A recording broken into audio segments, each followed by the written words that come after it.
अस्सलाम वालेकुम दोस्तों उम्मीद तुम सारी ऐसो अल्लाह ताला सद फजल करम से ठीक पे दोस्तों अजुक टॉपिक चुनमुत सह जरंडस मुतलिक तुम सारे पता कि सोन टॉपिक चलान सह एक्चुअली वर्ब क्लासिफिकेशन मे कोर तुम पत्म लटि अर्ज यह जन वर्ब अत मेन जो कैटेगरी ये वन फाइनाइट वर्ब तो नॉन फाइनाइट वर्ब तो आज नॉन फाइनाइट दोम टाइप पान ये वन जरंड अगर पूर पन लफ्जन पे करो ये पूर कॉन्सनट्रेट यानी वर्बल नाउन तो अस गि पूर क्लैरिफाई ये कि जरंड आसान क्या जरंड एक्चुअली आसान वर्ब आसान बुनियादी तौर मगर काम करान सेंटेंसेस मज एज नाउन तवे अत पेवान नाव वर्बल नाउन ठीक है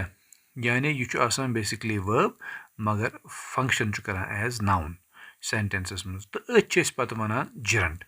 गो जरंड कहें यह सिंपली वर्ब आसान यह सेंटेंस मज काम करान एज नाउन तो अतन ये गसान क्लियर कि यह जरंड आसान अत प्रॉपर्टी आसान दोनों चीज़न हज यानी नाउन प्रॉपर्टी तो वर्ब प्रॉपर्टी ते यानी वनो कि यह आसान अमिक स्ट्रक्चर आसान सह आसान बहैसियत वर्ब तो मगर यस अमिच फंक्शन आसान सह बहैसियत नाउन ठीक है यानी स्ट्रक्चरली आसान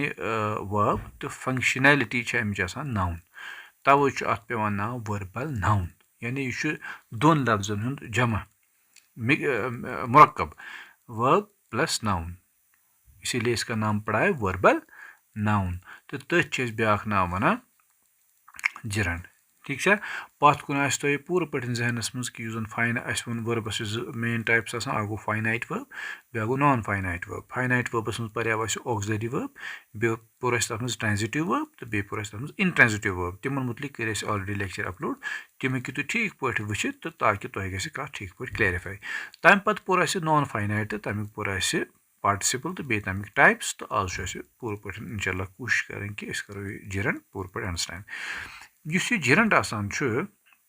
कोर मे तो गई अर्ज कि यह जरंड आसान यह अत दोम नाव वनान वर्बल नाउन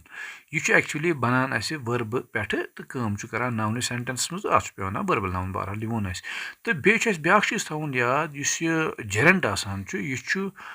एंड गसान इंग सतन यानी यह जरंड लफ्ज आसान अत एंडस पे आसान इंग अमुक सफिक्स आसान इंग यानी फॉर एग्जांपल ईट वर्ब अगर अम सेंटेंस मज काम कर बहैसियत नाउन मगर ING इंग ईटिंग तेल करो न तस्वुर तम सात यह जरंड ठीक है अस गि कन्फ्यूजन गन जरंडस तो पार्टिसिपलस मज हालांकि पार्टिसिपलस मज कोर मे तुम अर्ज कि पार्टिसिपलस मज तो verb plus first form of verb first form तो प्लस तथ इंग for example eating playing writing तो यह सू स्ट्रक्चर आसान मगर चूंकि स्ट्रक्चरली सेम यानी इन दोनों हूँ स्ट्रक्चर सेम आसान जरंडुक तो पार्टिसिपलुक तो मगर फंक्शनैलिटी यानी काम अलग अलग अख करान काम सेंटेंस मज एज एडजेक्टिव तो तमिस पेवान नाव तम सात वर्बल एडजेक्टिव ये वन ब्याक नाव पार्टिसिपल तो हर का स्ट्रक्चर सू मगर काम सेंटेंस मज करान बहैसियत नाउन तम सात पेवान अत नाव वर्बल नाउन तथ ब्याक नाव वनान जरंड ओके मे पूरा इंशाल्लाह उम्मीद यम कथ कि तुम ठीक पे मान यह कथ समझ हरगर तुम समझ कहें तुम हेको कमेंट सेक्शनस में लिखित कतन तुम मिसकनसेप्शन क्रिएट अस करो भरपूर कोशिश सह मामल हल कर सह प्रॉब्लम रेक्टिफाई कर सती करो यह अर्ज तो सन यूट्यूब चैनल शाह इशफाक यह करो तुम सब्सक्राइब लाइक कमेंट शेयर ताकि बाकिन तान वात आवाज़ तो वातान बे अगर तुम बेल आइकनस पे करो प्रेस तो तुम वातान सान लेक्चर हज नोटिफिकेशन वो क्या example writing is good exercise यह सेंटेंस अगर पूर पे सेंटेंस कुन तवज्जो थो अत मज गोमुत लफ्ज इस्तेमाल राइडिंग राइडिंग द्रामुत राइड मज राइड वर्ब तथ त्रो राइड वर्ब मगर वर्ब फर्स्ट फॉर्म अम वर्ब राइड वर्ब अत त्रो इंग सवन राइडिंग यह सब्जेक्ट जाय काम करान इसलिए वन यह हसा जरंड क्या सब्जेक्ट अमूमन आसान या नाउन नत प्रोनाउन दोम सीइंग इज बिलीविंग यह सीइंग लफ्ज यह सी वर्ब तो तथ त्रो अस ING इंग बनो सीइंग इसलिए यह gerund बिलीव वर्ब तथ त्रो ING बनो बिलीविंग तो सीइंगन रटम जाए सब्जेक्ट बिलीविंगन रटम जाए ऑब्जेक्ट तो चाहे सब्जेक्ट या ऑब्जेक्ट आसान सेंटेंस में लाजिमन या नाउन नत प्रोनाउन इसलिए गो तस्वुर ये गो पूरे क्लियर ये कि दोनों gerund ठीक है इसलिए उस लफ्ज राइडिंग सीइंग या अत मज ब्या लफ्ज बिलीविंग यम त्रनवे त्रो वर्बो पे डेवलप गम राइड पे सी पे बिलीव पे सो त्रोक ING इंग तो यम बने gerund क्या बने gerund क्या यमो कर पत यमन सेंटेंसन मज अस कितन गो क्लियर कि gerund क्या यमो चीज़ों यमो वर्बो कर पत यमन सेंटेंसन मज कम बहस नाउन अतन गो पूरे पे क्लियरिफाई कि gerund ना कि पार्टिसिपल क्या जन सब्जेक्ट सेंटेंस या ऑब्जेक्ट प्लेस तम रटान या नाउन तो नत प्रोनाउन तम जाए तो चूंकि राइडिंग गोडनिक सेंटेंस में सब्जेक्ट गुमुत इस्तेमाल तो सह नाउन या प्रोनाउन इसलिए गो क्लियर कि राइडिंग तेल gerund वर्बल नाउन इथे कन सीइंगन रटम जाए सब्जेक्ट जाए तो सब्जेक्ट उमूमन या नाउन नत प्रोनाउन तो ये गो क्लियरिफाई कि तेल gerund यानी वर्बल नाउन इथे कन बिलीविंग बिलीविंग लफ्ज अम रटम जाए ऑब्जेक्ट तो ऑब्जेक्ट उमूमन या नाउन नत प्रोनाउन ये गो क्लियरिफाई कि यह तेल वर्बल नाउन तथ वन दोम नाव gerund ओके गो ये गो पूरे क्लियर क्या कि राइडिंग बे सीइंग या बिलीविंग यम बुनियादी तौर असली वर्ब त्रे राइट सी तो बिलीव तमन त्रो ING इंग यम बनो gerund वर्बल नाउन तो वर्बल नाउन क्या वनोस क्या बह कर बे तुम अर्ज यी कि तेल हेकान वन वर्बल नाउन क्या यह सेंटेंसन दोनवनी मज त्रनवे वर्ड कर इस्तेमाल त्रनवे वर्ड गसान इस्तेमाल बहसत नाउन मगर बुनियादी तौर यह वर्ब तो इसलिए वर्बल नाउन यमन दोम नाव वन पे एडजेक्टिव सॉरी यमन पे दोम नाव वन gerund क्या gerund ओके मे पूरे यकीन इंशाल्लाह तुम कत ठीक पे अंडरस्टैंड कर वो वो तुम यह कोर पत कुन तैयार जन gerund यह सेंटेंसस में सब्जेक्ट तम कर सब्जेक्ट जाए तकान या ऑब्जेक्ट यूज गसान या कम्प्लीमेंट त सब्जेक्ट ऑब्जेक्ट हो मे तुम कम्प्लीमेंट मतलब गो यानी सेंटेंसस मज पे कुछ चीज जरूरत ताकि सह सेंटेंस ग कंप्लीट तम सात हेको इस्तेमाल कर तम सात इस्तेमाल गसित बहसत नाउन मगर गन यह बुनियादी तौर गोडनेथ वर्ब सत ING इंग तेल हेको तम सात वन यह हसा वर्बल नाउन ये वन gerund ओके क्या एग्जाम्पल दिस मे तुम पत कुन मे पूरा उम्मीद कि तुम यमो एग्जाम्पलों सतन पूरे पे यह कत अंडरस्टैंड गम कि वर्बल नाउन कत वनो तो वर्बल नाउन क्या गो ठीक है वर्बल नाउन दोम नाव वन gerund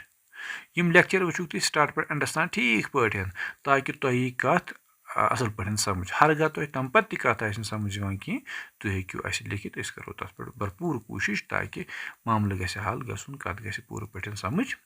यीन तो अत वर्बस रिलेटेड वारिया लेक्चर ऑलरेडी अपलोड कर तम वो तुम तम सतन तुम नई नई लेक्चर अंडरस्टैंड करनस मज ग सहूलियत वारिया ब्या सेंटेंस वो तुम drinking is a bad habit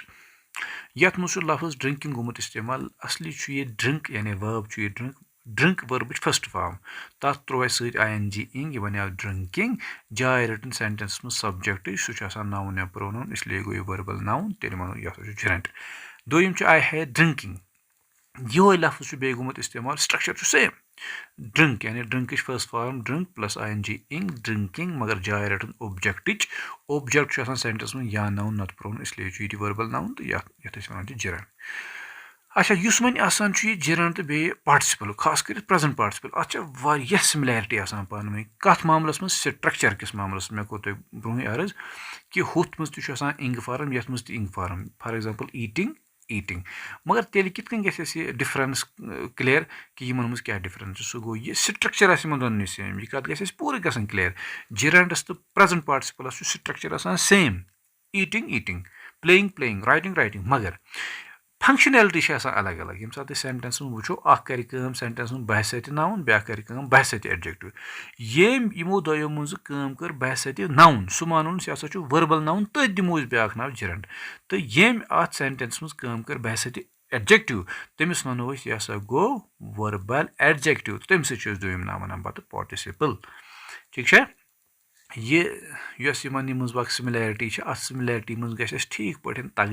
तगन difference कड़न क्या मज बस बे वन कि स्ट्रक्चरली यानी स्ट्रक्चर ज़ाहरी शक्ल सह हू बहू बराबर हिशी सेम तथ मज कहीं डिफरेंस क्या तुम वो मे कोर तुम अर्ज हुथ मज वर्ब फर्स्ट फॉर्म प्लस इंग ये वर्ब फर्स्ट फॉर्म प्लस इंग गो स्ट्रक्चर सेम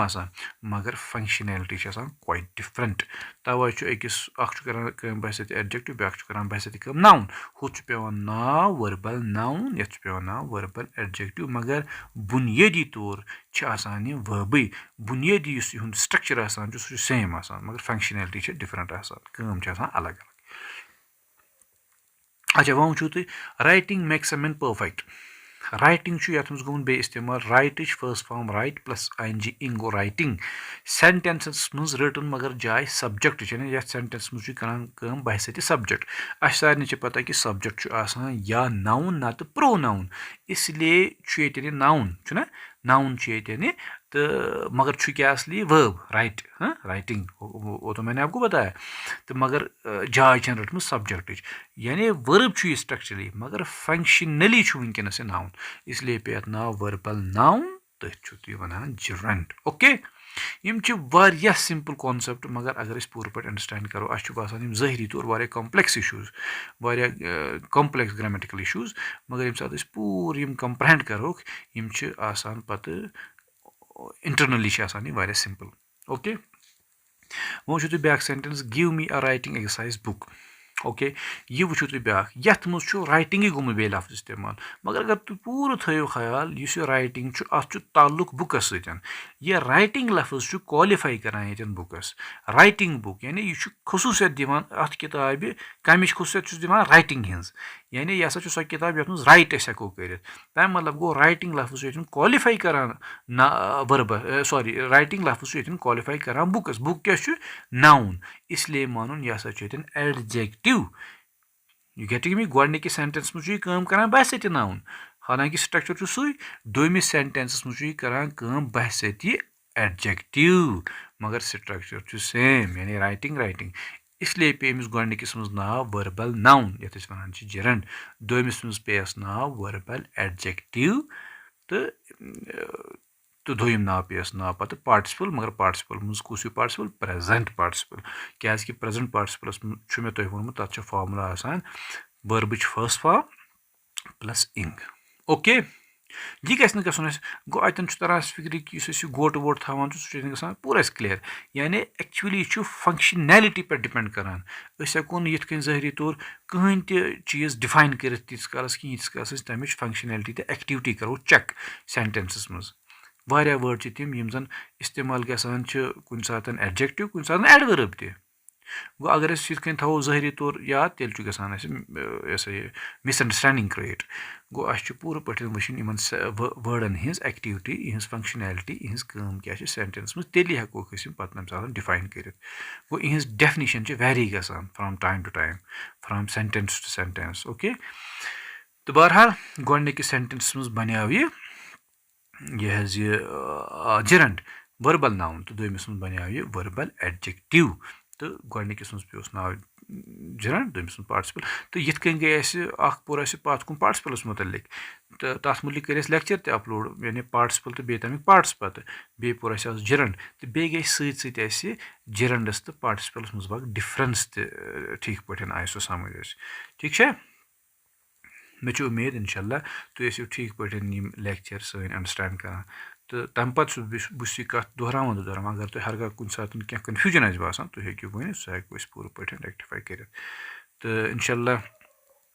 अच्छु इरादु कि अस करो बेति अथ ग्रामरस मुतलिक छ वारिया लेक्चर करन अपलोड ताकि अस आसान ये कथ क्लियर करें कि युस इंग्लिश ग्रामर छ गस बासन वारिया सहल तो आसान तो पूरा करो अस गोड अमि कंप्रहेंशन क्रिएट यानी पूरा समझो पत करो अस अमि स्ट्रांग प्रैक्टिस तो बार बार इंशाल्लाह ग्रेजुअली गस अस पूरा पे इंग्लिश लैंग्वेज डेवलप तो एक्वायर तो अस बढ़ अत पे fluency thank you all of you thanks a lot